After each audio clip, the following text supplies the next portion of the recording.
Domenica 1 aprile si è svolto al CFP San Luigi di Sandona di Piave il campionato interregionale UNFOSM 2012 Area Nord. Per noi Eleonora Biral.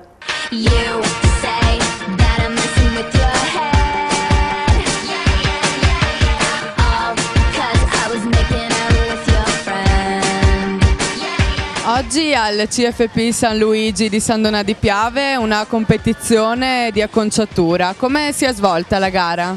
Allora, la gara è una gara interregionale. Che cosa vuol dire? Partecipano varie regioni, in questo caso del nord Italia, perché l'UNFAS è un'associazione che è presente in tutto il territorio nazionale. Quali sono le acconciature che vengono realizzate maggiormente?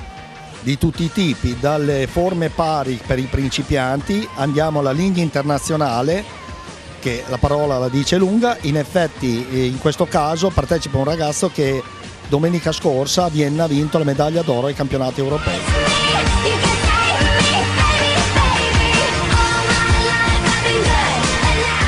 Nella giornata di oggi anche un seminario sul trucco scenografico teatrale. Avete realizzato principalmente un trucco horror.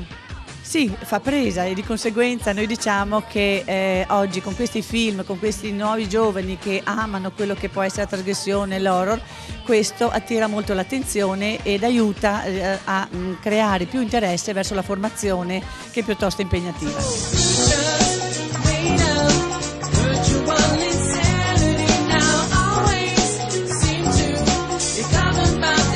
Sei un ex allievo nonché giurato oggi. Quali sono i criteri di giudizio?